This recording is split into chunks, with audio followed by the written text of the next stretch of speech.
Hi guys, இது பார்க்குறதுக்கு எப்படி இருக்குன்னு தெரில. ஆனால் நிஜமாவே டேஸ்ட் வந்து வேறு லெவலாக இருந்துச்சு. இது என்னன்னு எனக்கு பேர்லாம் தெரில. நானாக செஞ்சேன். இனிமே தான் பேர் வைக்கணும். உங்களுக்கு தெரிஞ்சதுன்னா கமெண்ட் பண்ணுங்கள். சாப்பிட்டு பார்த்துட்டு இப்போ ரிவ்யூ சொல்லுவாங்க நம்ம சப்ஸ்கிரைபர். ஐஸ்கிரீமில் என்ன இருக்குது எங்கள் காட்டு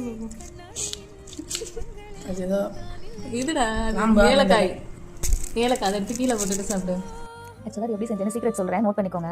ரோஸ் மில்க் செய்யலாம்னு சொல்லிட்டு செஞ்சுட்டு வந்து சூடாக இருந்ததுனால ஃப்ரீசரில் சீக்கிரமாக வந்து கூல் ஆகணும்னு சொல்லிட்டு ஃப்ரீசரில் வச்சுட்டேன். பட் வந்து வச்சுட்டு மறந்துட்டேன். ஒரு 4 hours ஆயிடுச்சு, மறந்துட்டேன். அதுக்கப்புறம் பார்த்தா இப்படி கட்டி ஆயிடுச்சு. அப்புறம் என் தம்பிக்கிட்ட கொடுத்தேன். அதை கண்டுபிடிக்கவே இல்லை கடைசி வரை என்னதுன்னு. இது ஒரு டிஷ் நினச்சி சாப்பிட்டுட்டான்.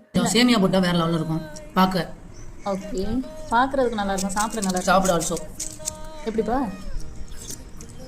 How to you know? பார்த்தாவே தெரியுது பாருங்க எவ்வளோ சூப்பராக இருக்கு.